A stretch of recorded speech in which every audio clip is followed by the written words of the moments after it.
Good morning everyone. 11th Commerce English Medium Economic Chapter number 7. The concept is characteristics of Indian economy as a developing countries. The third point is per capita income. The per capita income of India as a constant price in 1950 and 51 was rupees 7,114. कितना था 7,140, which increased to become 39,904 in 2013 and 14, जो बढ़ करके बाद में 39,904 हो गया. Thus, in a period of 63 years, per capita income increased by approximately 5.6 times. पहले से ये 5.6 टाइम्स इंक्रीज़ हुआ है. कहाँ पर लोगों को मिलता था 7,114 और आज की डेट में उनको मिल रहा है 39,904. Just we can say that it is a 40,000, but it's not a reality because we can see every person gets the 40,000 rupees. No, किसी को 40,000 मिलता है तो किसी को उससे ज़्यादा मिलता है तो किसी को उससे कम. So it is only on average, not to a actual.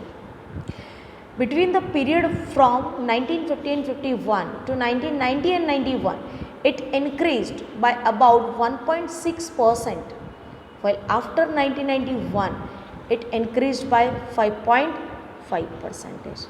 1950 and 51 से लेकर के 1990 और 1991 तक इसकी ग्रोथ रेट कितनी थी 1.6%. देन आफ्टर 1991 इसकी ग्रोथ रेट हाई होकर के कितनी होगी 5.5%. Now 7.4 level of employment in India. Employment is reviewed in 3 sectors. 3 sectors में डिवाइड किया गया. Primary means agriculture sector, industrial sector and service sector. So first is primary sector.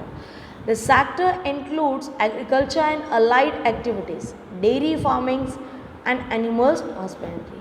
Means all the activity related to agriculture, that is known as primary or agriculture sector. Second आता है industrial sector. This include manufacturing, constructions, minings, quarrying. In other words, it's include all the production activities. जिसका भी आप production करते हो सारी की सारी चीज़ें, सारी के सारे एक्टिविटीज़ यहाँ पे इंक्लूड हो जाते हैं. Third, service sector. It includes all the activities pertaining to trade, banking, transportation, information, broadcasting, health, education and so on. यहाँ पे हम प्रोडक्शन नहीं करते हैं बट सिर्फ उसे पर्सन को क्या करते हैं सर्वाइव करते हैं. So we have 3 sectors, primary sector, industrial sector and service sector. Let us see the ratio of employment in every sectors. Now agriculture sector or a primary sector. 1950 and 51 में employment में agriculture sectors का ratio था 72.1%. Human say we can say that our total 100% population out of them 72.1% are engaged with the agriculture sectors. Now in 1991 after 40 years it is a 66.9%. ये reduce हुआ. 2001 में ये reduce होकर के हो गया 56.7% और 2011 एंड 12 में हो गया 48.49%. सो व्हाट, धीरे धीरे एग्रीकल्चर सेक्टर्स का एम्प्लॉयमेंट में रेशियो कम होता गया. बारी आती है इंडस्ट्रियल सेक्टर्स और सेकेंडरी सेक्टर्स.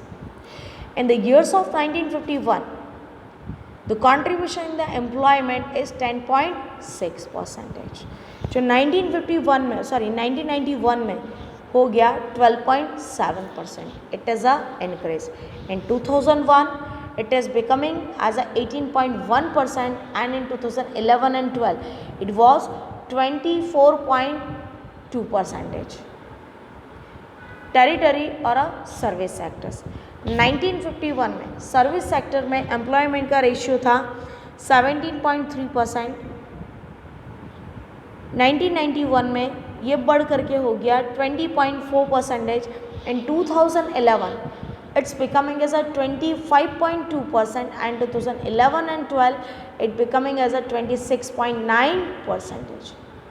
धीरे धीरे एग्रीकल्चर और इंडस्ट्रियल सेक्टर्स में एम्प्लॉयमेंट का रेशियो बढ़ता गया और सर्विस सेक्टर्स और इंडस्ट्रियल सेक्टर्स में बढ़ता गया और एग्रीकल्चर्स का जो कंट्रीब्यूशन है एम्प्लॉयमेंट में वो धीरे धीरे कम होता गया.